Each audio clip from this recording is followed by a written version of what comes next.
I was talking with someone last night who's close to me, and she said to me that when she remembers her life, it doesn't seem real to her. And I explained to her, well, that's doesn't mean there's something wrong with you. She implied that. And that's just the way you remember it. You got to understand that, whatever feelings we have, whatever our experience is, that's just it. It's the experience. We don't experience reality as it is. We don't see it as it is. We don't remember it as it is. We remember it through our perceptions and through the various dynamics of our memory. And we can reshape those memories even by the state we're in when we recall the memory, right? We can change, it actually will change. It's called reconstitution.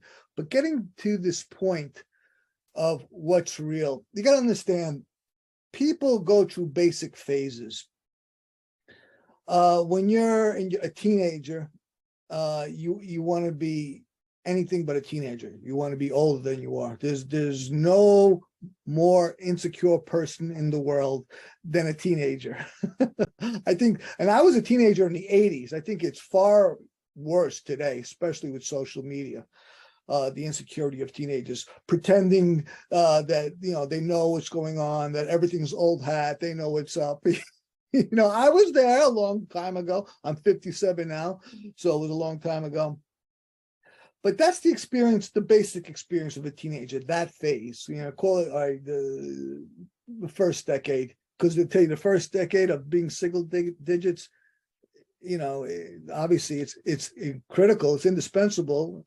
But you don't. I mean, you're learning about life, but you really don't know anything about life. In teenagers, you start thinking you have an idea, and believe me, you still don't. And now enters the 20s. You're in your 20s, and just for the sake of simplicity, just say the decade of you being in the 20s. That's the decade of you wanting to taste life. Okay. You can do things because you're legal age. Maybe hopefully you got a job or a career or business, even better. But you want to taste life. You want to do things, new things, and visit places and experience things. So you make a lot of mistakes. You may even become addicted or make mistakes that you regret or that are hard to change, and certainly consequences are always felt or dealt with or not dealt with. But that's that decade. Okay, so that may not, when you recall back to your 20s or your teens, it may seem unreal to you because, well, there are a number of dynamics, but that doesn't mean it was unreal, and that doesn't mean anything was wrong with you. You got to see things using this spectrum, because the way you are now seems like the most real thing. And for good reason. It's because it is the most real thing.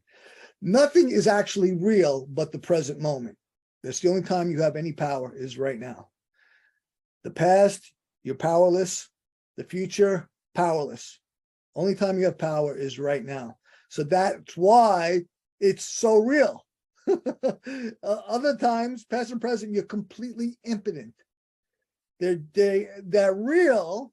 The future will be real. The past has been real, but they're only real in when it happened, past, or when it will happen in the future, which is always never here. And that's when they will be or have been real. But the only thing that's really real is right now, this moment, the present, whole word present, gift. So when we think about these eras, the past and these eras, the time of tasting life to the max, the time preceding that, being totally insecure about life, that can seem very foreign to how you are now. Where are you now? What era are you now? What about your 30s? 30s is when you started realizing that you got to start getting serious about life. Right? Life is actually not as big a joke as you might have thought it was, that you're certainly not as invincible as you thought you were when you were younger. and that actually you're probably not going to die as soon as you thought. I remember when I was 20 years old, I was willing to make a bet I would never reach 25. Yeah, I was an extreme person, but basically speaking, in your 30s, you start realizing you've got to start dealing with life properly if you haven't been already. And start thinking about the future, maybe a career, or maybe a retirement or a pension or stability or a place in the world that's substantive. That's the 30s. Okay. Now the 40s. Yeah, that was long ago for me still. 40s is the 40s is a funny thing. He said 20, when you're in your 20s, the teenage years weren't far behind. So you might do a little bit of what you did in your latter teenage years, 19, 18, 19, because you can get away with it. The same thing in your 30s. You can do some things in your 30s because the 20s weren't far behind, and you can get away with it. They are connected, literally. The 40s, you can do the same thing with the 30s because it was right behind you. It's close in your rearview mirror. But also, it's a time of really, they call that middle life. It's actually the time of maturity. In the 40s is when you're going to mature, not in your 20s, your 40s. And so that's when you start understanding life better, where you have a better grasp and perspective of it. And you might be more advanced in your career, but certainly you have a better understanding, and you should have a good amount of wisdom. I mean, you can always have wisdom, but it really takes a lot of time to have wisdom.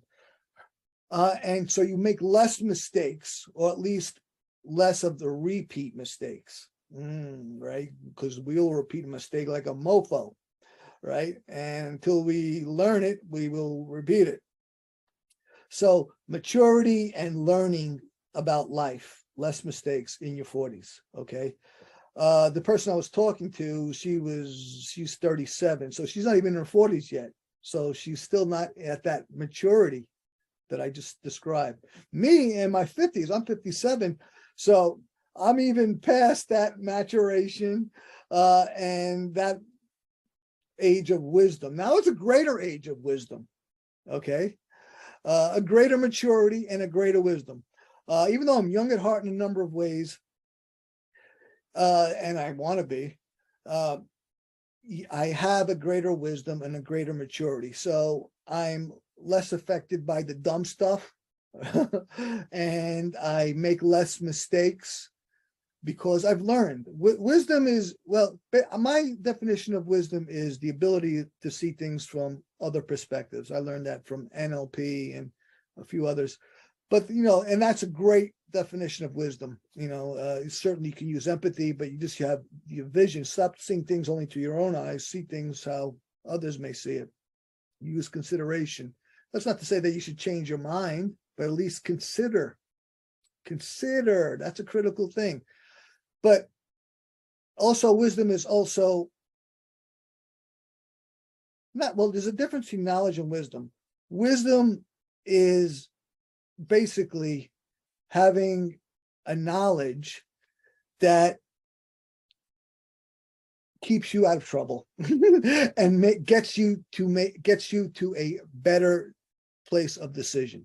Knowledge can help you do that, but not like wisdom can, because wisdom, now anything can be a piece of knowledge, but wisdom is based on either learning and also, as I said, firstly, learning to see things from other places other than through your own eyes.